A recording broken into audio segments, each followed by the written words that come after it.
Hockey Talk Show on this Tuesday, April 9th. How is everybody doing? It's nice to be here with you. We got a lot of hockey news to talk about. We've got a new coach down in Florida. The Q has landed. He's there in the house, ready to bet on some ponies. But we're not talking about that tonight. We have a draft lottery that is about to begin in just a few hours. We're not talking about that tonight either. We are talking about the 2019 Stanley Cup Playoffs. Yes, this, my friends, is the prediction show.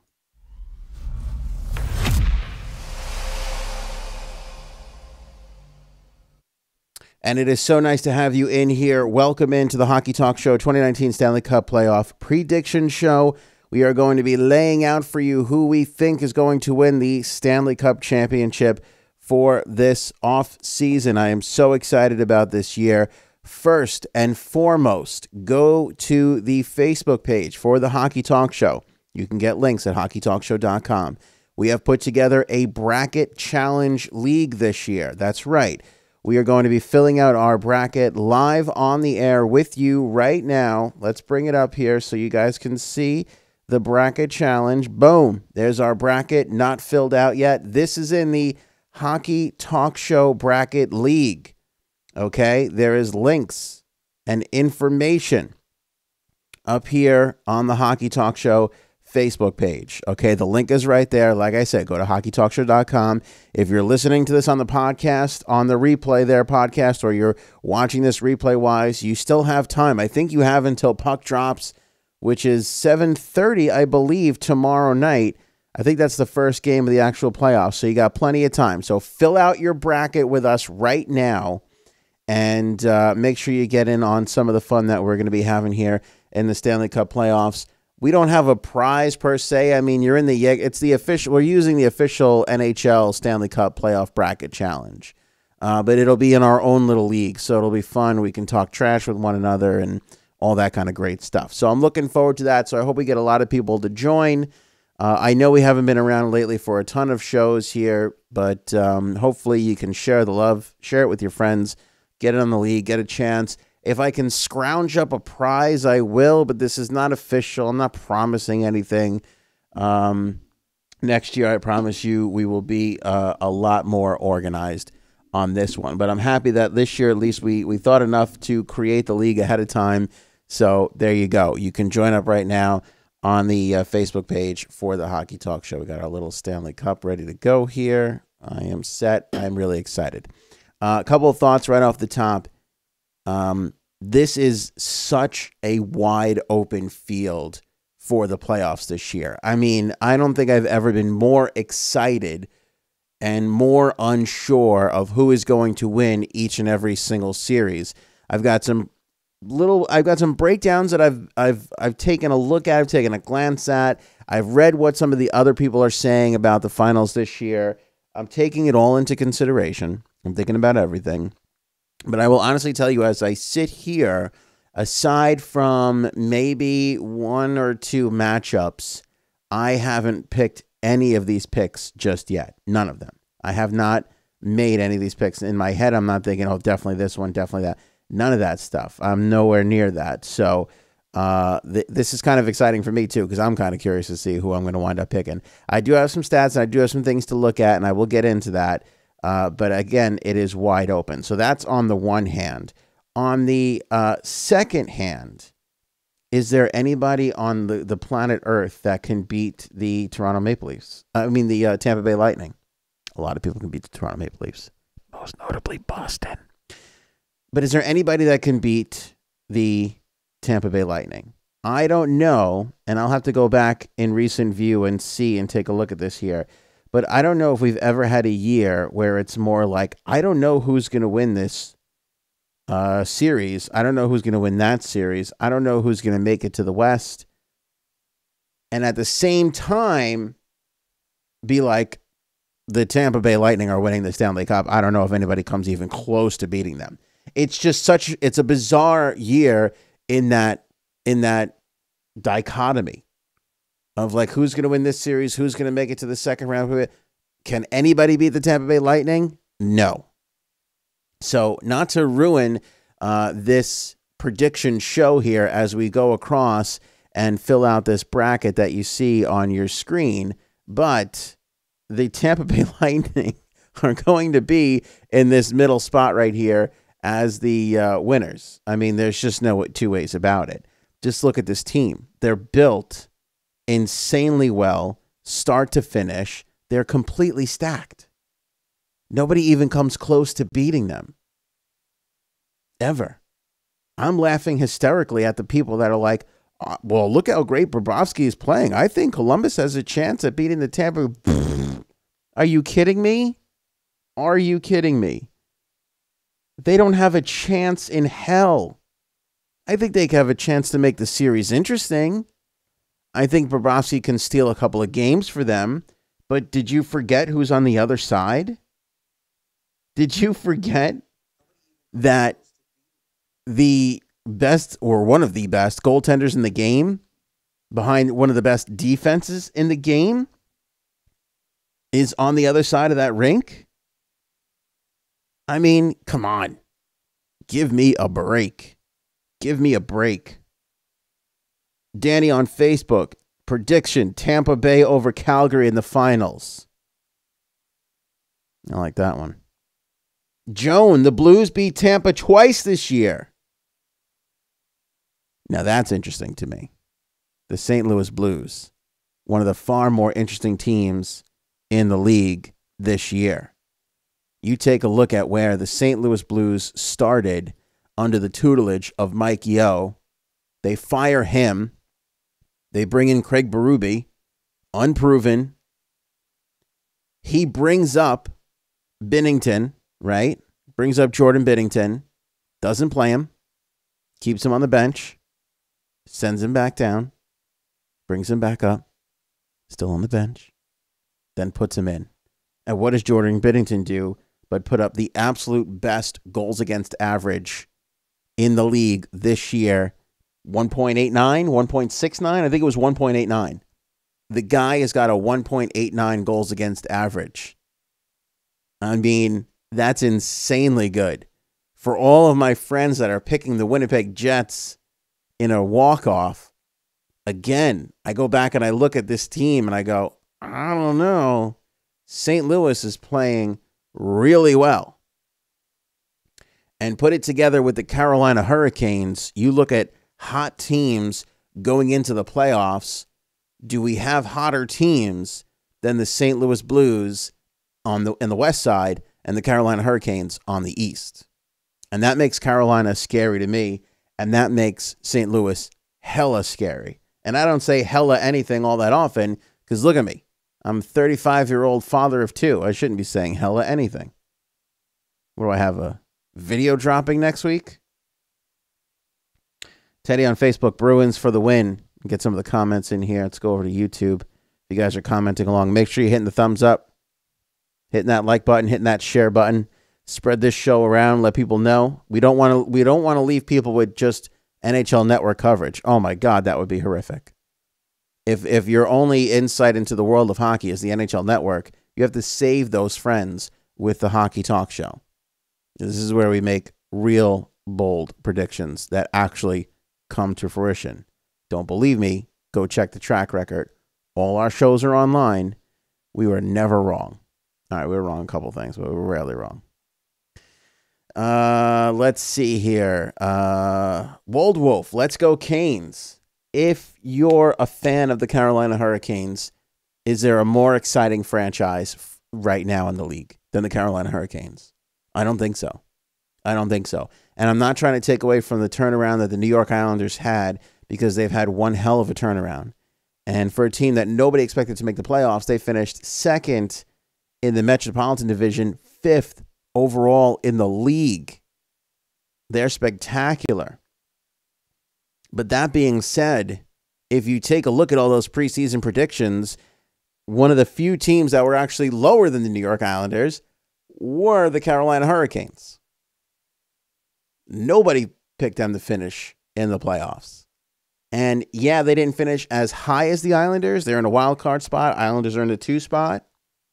But when you add up the storm surge, the comments by Don Cherry calling them a bunch of jerks, new ownership, new coaching, like if you look at it all together, I'm sorry, but there's not a more exciting story than the Carolina Hurricanes. The Islanders are just behind them. I mean, the Islanders have essentially everything the Carolina Hurricanes have, sans new ownership. You know, I mean, the Islanders do kind of have new ownership, but theirs kind of came in slowly. Tom Dundon came in and made all these moves, and none of them look good. You can go back, and this is one of the things that we were wrong about on this show. I didn't like Don Waddell as a general manager. I still don't. He gets credit for making some good moves this year. I didn't like Rod Brind'Amour, not personal. I don't like first-year head coaches. They never do a good job. And credit Brind'Amour and credit Justin Williams, who I'm a huge, massive fan of. They put this team on their back and dragged them across the playoff line into the wild card spot. And they deserve a lot of credit for that. The Islanders are going to get a lot of accolades. Barry Trotz is a far greater coach than Rod Brind'Amour, and he deserves to win the Jack Adams. They go 100 goals shy of where they were. It's a 100-goal turnaround for the Islanders to capture the William Jennings Trophy. And the Islander fan base is super excited, and that's great. But when you look at the record of the Carolina Hurricanes, when the calendar turned over to 2019, I mean, they are unstoppable. When you look at the record of the St. Louis Blues under Craig Berube bringing up Binnington, it's crazy. It's flat out crazy. Make sure you guys are subscribed to the Hockey Talk Show on YouTube, Facebook. We're on Twitter, Instagram at Hockey Talk Show. HockeyTalkShow.com has all the details and information. If you guys are on the podcast, thanks so much for downloading the show. If you're listening on Apple Podcasts, make sure you rate and review. We're also on Stitcher, TuneIn, and everywhere. Spotify, everywhere podcasts are available. Aaron, Pittsburgh or Las Vegas all the way. Aaron, crazy talk. I cannot disagree with you more on both of those teams. Priscilla, hi, Aunt. Tampa all the way, not to mention Hedman is back. Yes, Victor Hedman will play in Game 1 for the Tampa Bay Lightning. If there's going to be a series that's going to be a sweep, Tampa and Columbus are the closest for me. Deaf Maiden says St. Louis won't do nothing. St. Louis about to shock the world, says Darren. I want Pittsburgh to win, says Truth Seeker. Sean Fan 86. Oh, Sens Fan 86 just says hi. Let me tell you why that's appropriate, Sens Fan. You should literally have no other opinion other than hi. If I could give you $1 right now, I would. Senators fans are like the homeless person outside the building. Your heart goes out to them. You wish they were in a better place. And you hope that one day they will be. Today's not that day. But Sens Fan, I appreciate you being here on the Hockey Talk Show. I really, really do. Let's go over and take a look at this bracket here and start filling this out because we got to make some predictions. I'm also really excited for the draft lottery tonight. That'll be going down, I think, at 8 o'clock or so. So we're about 90 minutes away from that happening. I might just post some thoughts on that. It'll be interesting, again, Sens fans, to see what happens with that pick and Hughes and everything that's going on there. We'll have plenty of time to break down the draft and the draft lottery. I don't think we're going to do a show around the draft lottery. I might just put some thoughts on the Facebook page. So, again, make sure you guys are following there. It's worth it to follow us on YouTube, on Facebook, and on Twitter because you get our quick hits that way very, very well. Let's give Sens Fan a 5 minutes here. Tampa, Bruins, Pens, Caps, my Eastern predictions. Tampa, Bruins, Pens, Caps. Can't argue with that. And that's coming from somebody who has Pierre Dorian as their general manager. I mean, that's a tough life to live. That is a tough, tough life to live. All right, let's start with the easy one for me here. And I like bringing up this little stats box. It's just kind of fun to look at. You look at some of the key factors here between Tampa and Columbus. Obviously, Tampa scoring about 4 goals per game. They let in less than 3. Their power play percentage is insanely ridiculous at 28.2%. They have a phenomenal penalty kill. Their face-off win percentage is about even, and their point percentage, you can see right there. Again, they have the edge. Statistically, they have the edge practically everywhere on the wild card finishers there for Columbus. And, when I looked at this matchup, too, I just thought to myself, boy, Columbus, here's what really upset me, and I think I've said this before on the show. I got really angry at all the hockey talking heads when coming out of the trade deadline, they literally looked at a sheet of paper and said, oh, Columbus made the most trades. I'll pick them to go into the, and that just drives me crazy because just because you make the most amount of trades, just because you add the best players, it doesn't mean that you're going to win. It doesn't mean that you're going to make the playoffs. And they came damn close to missing the playoffs. You know what's insane? I have to go look at this. I don't have the standings in front of me. Let me see if I can bring it up right now as we're talking about this. But I think, because I was looking at the standings the other day, I think the difference between the Pittsburgh Penguins, who finished third in the Metro, and the Montreal Canadiens, who narrowly missed the playoffs, was like 4 points or something insane like that. And that's true. So Montreal finished with 96 points. The Pittsburgh Penguins, who sit third in the Metro Division, so did Toronto, finished with 100 points. So you got a team sitting on the outside of the playoff bubble right now that was 4 points behind, grabbing the third spot in the Atlantic. I mean, that's crazy. That's absolutely crazy.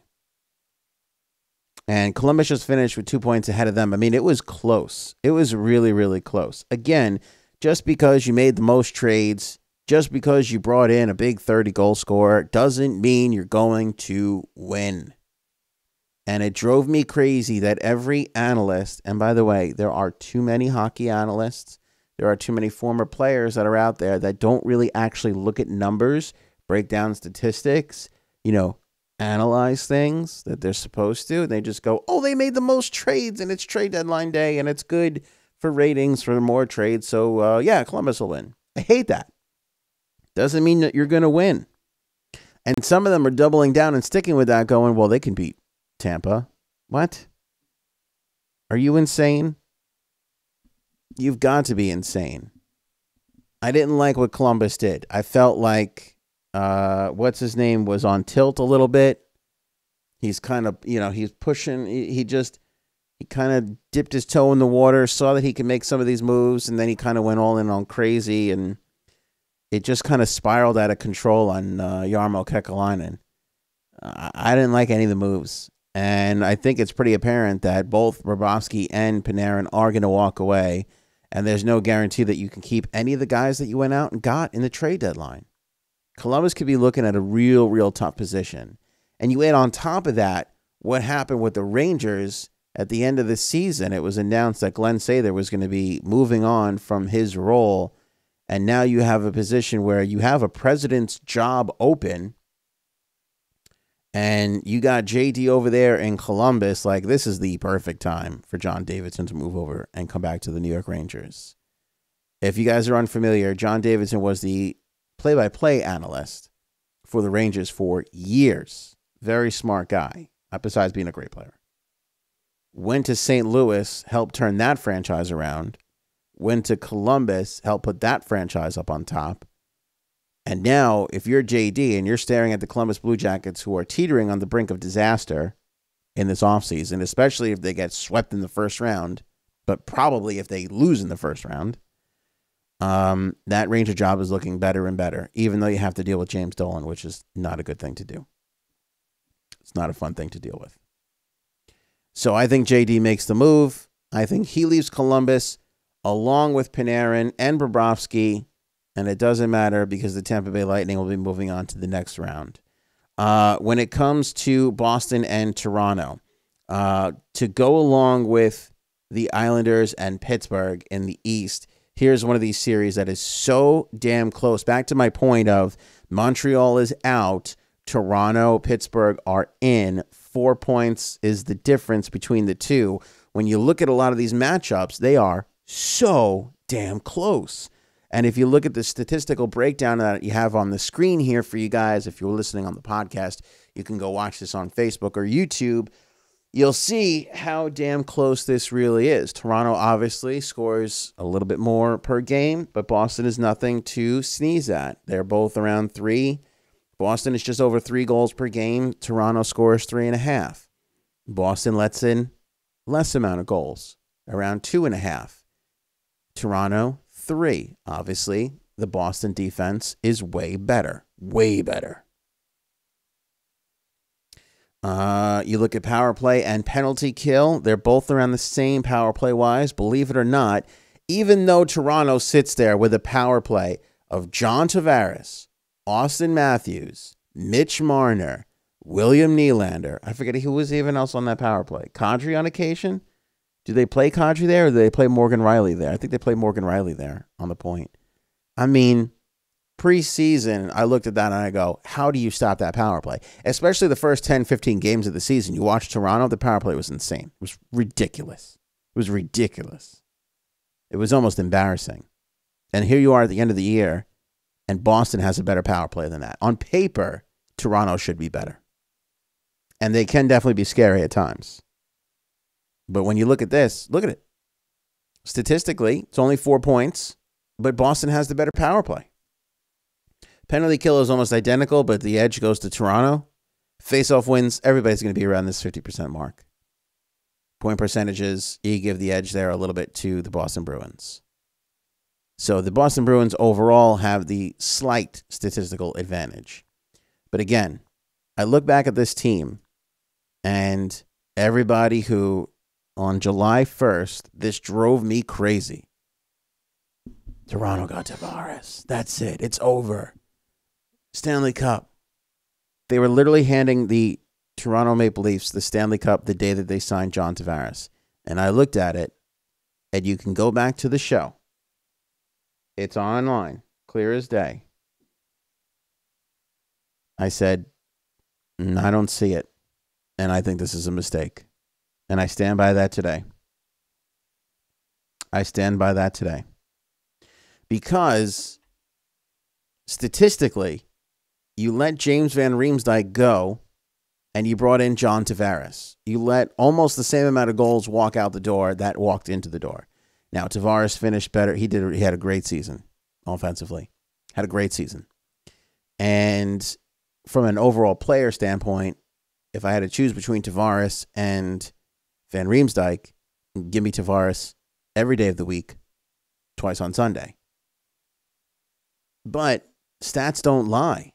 You're, again, not doing all that better than you were, and you haven't addressed any of the weaknesses that you have, most notably on defense.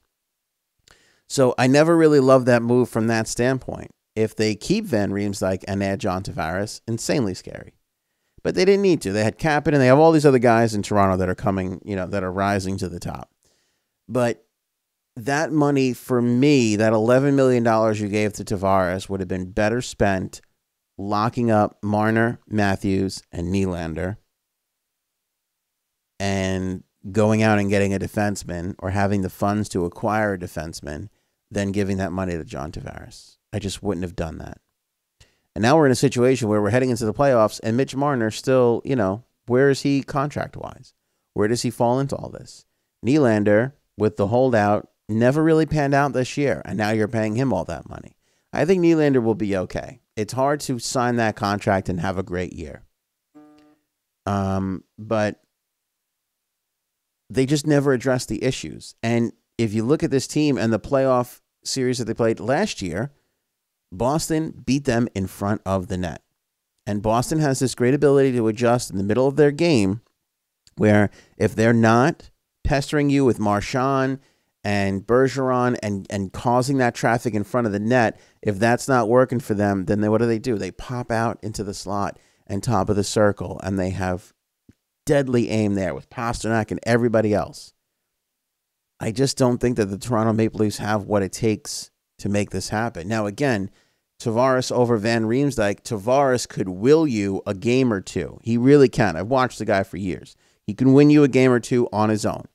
When the Islanders beat the Florida Panthers in the playoffs that year, that was by the will of John Tavares, who decided, I'm going to end this game, and I'm going to end it right now. So he can definitely do that in this series.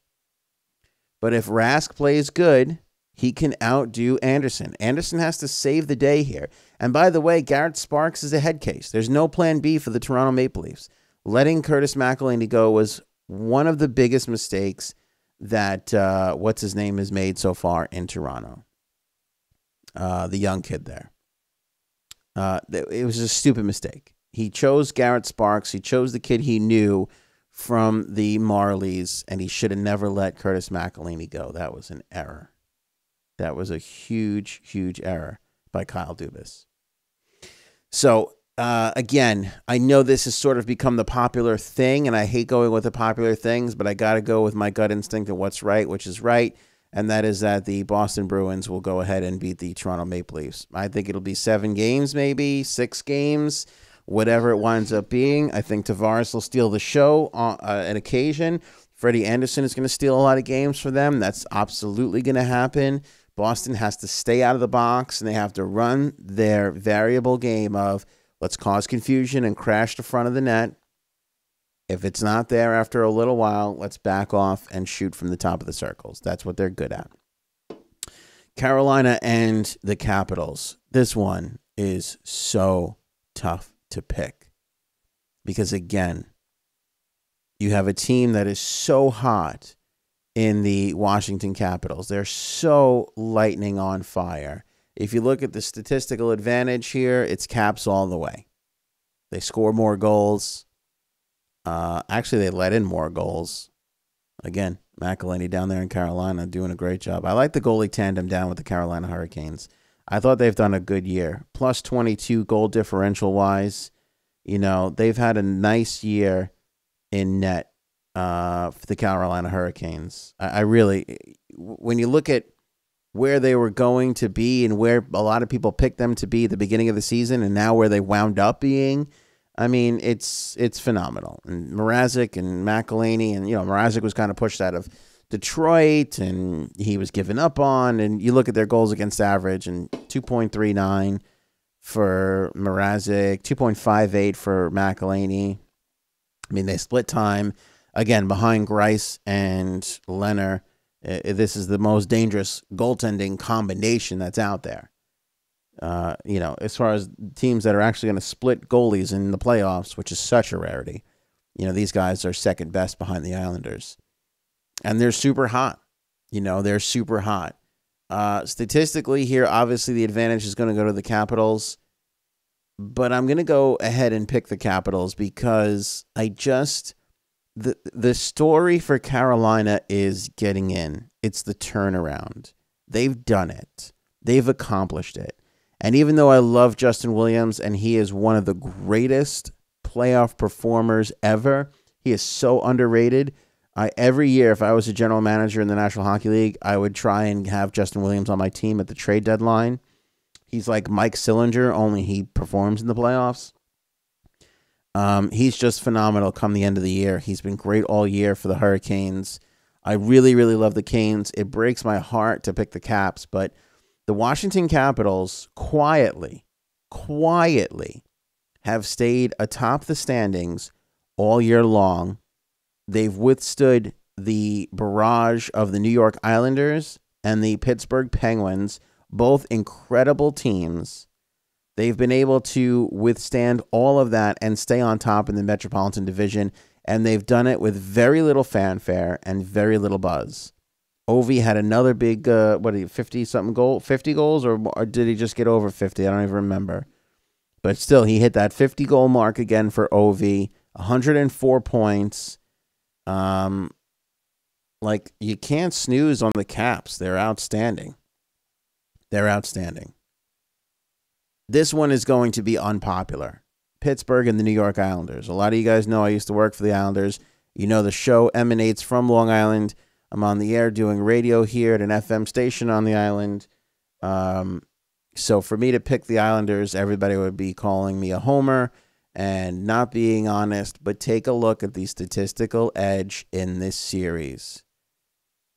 It goes to the New York Islanders. It is crazy, insane, dumb beyond words to pick against Sidney Crosby, Evgeny Malkin, Chris Letang, and Matt Murray. But that's exactly what I'm going to do. Give me the New York Islanders. And I will tell you why. I'll tell you why I'm picking the New York Islanders in this scenario. Barry Trotz has done a phenomenal job with his organization. They just don't let a lot of goals in.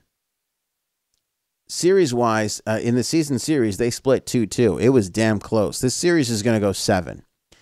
And a lot of people are making a big deal about playoffs and home ice advantage. And Barry Trotz's, you look at any Barry Trotz interview, well, it doesn't really matter, and blah, blah, blah, and this and that, and, I don't know. I don't care what you say. There are a few arenas that make a difference in this league, and the Nassau Coliseum is one of them. And when you get 4 games there and 3 in Pittsburgh, that gives the advantage to the New York Islanders. Game 1 goes to the Islanders, hands down, no doubt in my mind. No doubt in my mind. If Pittsburgh can split, even if they don't win, if they can split, I still feel good about the Islanders going into this because Game 7 is going to be at the Coliseum, and that crowd is going to be insane. And the Islanders already almost beat this team a few years ago in the playoffs. And they almost beat the Capitals in the playoffs, winning all their games at home, or a majority of their games at home. Home ice is a big deal for this team. Statistically, they are incredible defensively. They're better defensively than the Pittsburgh Penguins are offensively. But offensively, the Penguins are way better than the Islanders. I mean, there are just no decent goal scorers on the New York Islanders. They're just not. And that's going to cost them some games. But in a 7-game series, they can win a couple of games here 2-1, 1-0. Leonard and Greiss have been outstanding. Aside from Binnington, best goaltenders. They're phenomenal. Phenomenal. But their defense is so good. And Pelech and Pulak, most notably, these guys aren't household names yet, but believe you me, when you watch this team, you will be super impressed with Pulak. The guy's amazing. He's an incredible defenseman. Devon Taves is an incredible defenseman. These guys are going to become household names during this playoff series. This series goes to 7. It's super close. If Game 7 is in Pittsburgh, I'm picking the Pittsburgh Penguins because I don't think the Islanders can do this on the road. They need their fans. They need that juice. They need that energy. They will go to the second round. Let's take a look at the West. Calgary and Colorado. I love the Colorado Avalanche. I love everything that they're doing. If this team gets Hughes because of that Senators deal, it will be sick. They will be amazing for years. To me, they stumbled a bit too much. I know they're playing well. I know they made their way into the playoffs, but I'm sorry. Calgary is just really good. It feels like Calgary's year almost. I don't know how well Calgary winds up playing out because, again, I haven't even filled this out. I'm doing this bracket with you guys live on the air. Give me the bracket so everybody can see it. Thank you. It's just Calgary. It's just Calgary. As far as close series go, San Jose and Vegas. I mean, Jesus. If you think that Pittsburgh and Pittsburgh are going to be close, Pittsburgh and the Islanders are going to be close, this one is going to be a damn close one. I love Vegas. I love the run they did last year. I was in their court from Game 10, Game 15. By the time Game 20 came, I'm going, this team is legit, and nobody believed me. And they went all the way to the Stanley Cup Finals. And I think they're going to have a good year. The only thing that worries me about the San Jose Sharks is Martin Jones hasn't had his best season yet. They've struggled a little bit on who's going to step up every night and win. Nobody knows what Donskoy is. He can be amazingly prolific at times and just off the rails, gone at other times. I love the Vegas Golden Knights. I would love them more if they had home ice advantage. It breaks my heart, but you know what? This team is they're ready for this letdown. I just feel like they are ready for this letdown. Statistically, San Jose has the edge. Brent Burns had a monster of a season. It took them the whole damn year to figure out the Erik Karlsson thing. And they finally got that going. I love Jumbo Joe in a Alexander Ovechkin last-ditch effort. You know, Kevin LeBlanc almost puts in 20. Evander Kane scores 30. Pavelski 30. I mean, there's just so much firepower on this. I just got to go with the San Jose Sharks. Again, if that Game 7 is in Vegas, I might be thinking differently here, but I'm going to go with the San Jose Sharks. Dallas is playing well. I never believed in them all year, and guess what? I don't believe in them now in the playoffs. Give me the Nashville Predators and St. Louis and Winnipeg. Dear God, this one's going to get close. I just said a whole bunch of nice things about the St. Louis Blues. Wouldn't that be something if I picked the Winnipeg Jets here? Let's take a look at the statistical breakdown. The edge goes to St. Louis. Their goals against is slightly better. They don't score as many goals, but it's super close there. Power play, Winnipeg just slightly better. Winnipeg is not playing as well, and their goaltending is not as good. This series is going to really ride on Binnington. I'm picking St. Louis on the upset because of Jordan Binnington, and here's why. I can be wrong about this. If Binnington has a bad game 1 or 2, then Winnipeg's going to take this series. So I could really pay for that one right there. I don't love the St. Louis pick, but they're hot right now. Berube's great. You know, and again, Binnington is just solid. Goaltending, for me, wins in the playoffs. It's going to be a close series. I know it's devastating that everybody's been counting on the Winnipeg Jets to be there, but I'm going to go the St. Louis Blues. Again, most notably Binnington. O'Reilly's been a revolution since he got down there. Tarasenko's a 30-goal scorer. Braden Shen, David Perron. You know, David Perron was a good addition. Braden Shen's been solid. They've got some even scoring all the way around. I'd like to see Jaden Schwartz pick up his game a little bit. Maybe he does in the playoffs. Look out for Patrick Maroon to do something, to step up here and do something special. I wouldn't be surprised there. I like their defense, but overall, you know, you're going to ride Binnington into this. 1.89 goals against average. I just can't. Hellebuck hasn't had the same year for me. He really, really hasn't. All right, second round. This one is going to be tough. If you look at how this all breaks down, I mean, Tampa and Boston, Jesus. How exciting is that matchup going to be? That's going to be close. It's going to be close. Give me the Tampa Bay Lightning. I think they win it. Caps and Islanders. This is huge for a couple of reasons. The Islanders almost beat the Caps last time they were in a playoff series together.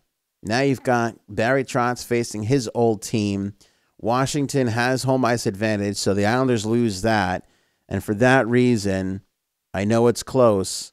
I think the Islanders turn some heads here, but give me the Washington Capitals. I think they move on into the conference finals. I like Binnington a lot, but the Nashville Predators are experienced. They are seaworthy, if you will. Give me the Preds. And San Jose, I like Joe Thornton. I like the run. Goaltending-wise, what are we looking at here? Goals against per game. Calgary's a little bit better. Wow, look at this. Statistically, goals per game, they scored the exact same amount. Is that insane or what? Give me the Calgary Flames. It's their year. Calgary, Nashville, Tampa, and the Washington Capitals becomes my Eastern and Western Conference Finals. I think Tampa makes it to the big dance over the Caps.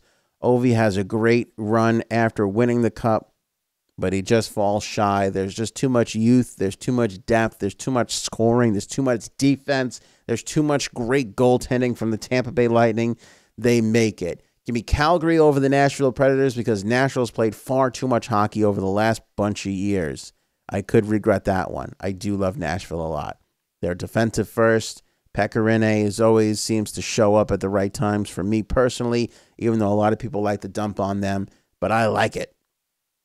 Calgary and Tampa, again. And the result's the same for me. Give me the Tampa Bay Lightning. Enter goals scored in the Stanley Cup final. In the whole final? figure around 5 goals per game, 6, 7 games, 35. All right, give me 37. I like 37. Give me 37. There we go. There it is. Locked in, loaded up, and ready to go. My picks are in. The screenshot that bad boy so you can come after me. Oh, bonus round. Select the number of games for these matchups. Calgary and Colorado. Give me that one in 5. San Jose and Vegas. 6. Dallas and Nashville. 5. Winnipeg and St. Louis. 7. Islanders and Pens. 7. Carolina and Washington. 5 or 6. 5 or 6. Let's give Carolina some credit. Give them 6. Toronto and Boston, 7. I'm going to give 5 to the Columbus Blue Jackets, even though I think they most likely will get swept. Anthony's bracket is complete. Submit that bracket, baby. Submit that bracket. And don't forget, all right, we only got 2 members. We just started it, just at the start of the show. But you can join the Hockey Talk Show bracket challenge. Take a look. There it is right on your screen. Whoever Daniel is, welcome aboard. Fill that up.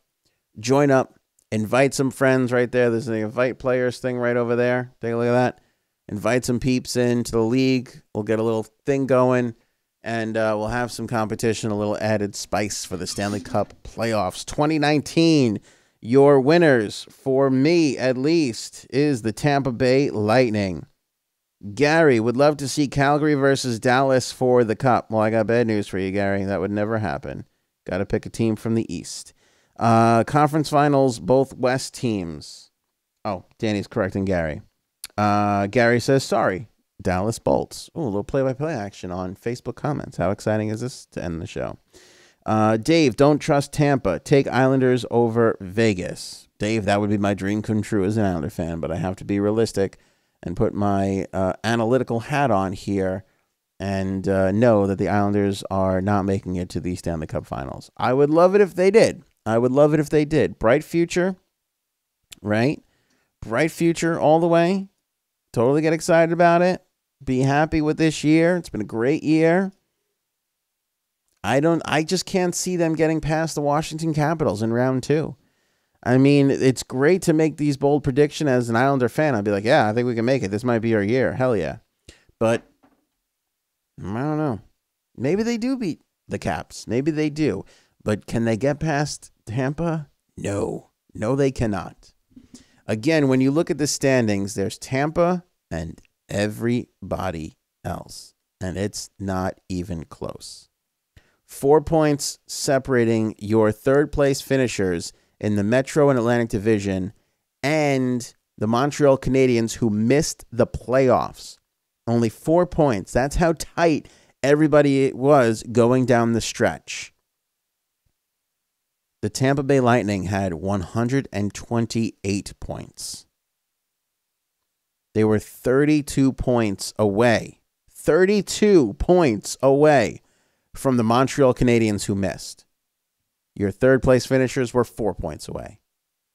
The goal differential for the Tampa Bay Lightning throughout the year, 103. They scored 103 more goals than they let in. Those numbers are ridiculous. Calgary is the only one closest, and they were 62. They're still 40 goals away. I know it's tough to go, look, you got to play the games, right? There's going to be upsets. I think picking St. Louis over Winnipeg is an upset, especially because Canadian media will not. They think Winnipeg. They just think the world of Winnipeg. I like Winnipeg too, but that's an upset to me. Picking the Islanders over Pittsburgh, that's an upset. But again, I think their defense and their goaltending is what locks that series away. Defense, goaltending, Game 7s at the Coliseum. That's how that finishes out for me. I just don't see Carolina being the Caps. I just don't see it. I don't see Columbus upsetting. It's not possible to me. So it's unpopular to pick the President's Trophy to win the Cup. I think only 8 have done it in the last 35 years. It's kind of a rarity, actually. But It doesn't even matter to me that they won. Tampa is friggin' amazing. Nobody comes close to touching them. That's why Bobrovsky can be as great as he can be, and he might steal a game or two. There's just too much firepower. Braden Point's like on their third line. He has 92 points. He has 92 points. 41 goals. He's a third line player. 3 players over 40 goals.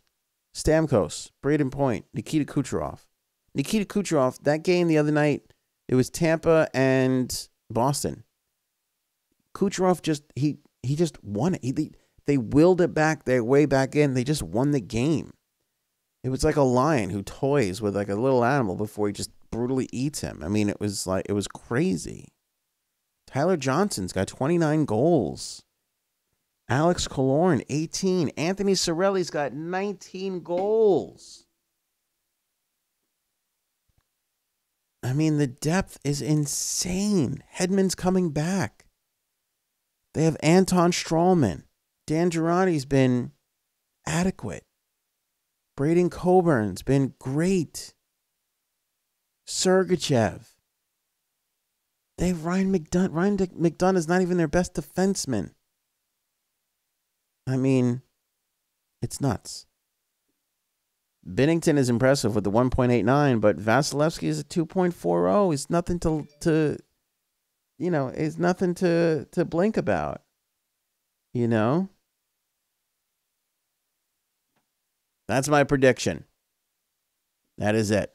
We'll be back with you here throughout the course of the playoffs. We'll be keeping track. Join the bracket challenge. Go to the Facebook page. You can get the link at hockeytalkshow.com. Appreciate you guys watching. Make sure you hit the thumbs up on you. Guys, there are so many more people watching on the YouTube channel than have made the thumbs up. If you don't put a thumbs up on YouTube and you're watching, you're stealing. Okay? Consider this like PBS. Although you don't have to donate anything to me, and I'm not going to send you a tote bag. But you got to hit that thumbs up if you're going to watch on YouTube. You can't watch and not hit the thumbs up. That's stealing. You're stealing content. Thumbs up on Facebook. Hit that share button. Make sure you guys get in the bracket challenge. And I will see you on an upcoming episode of the Hockey Talk Show. Thanks so much for watching.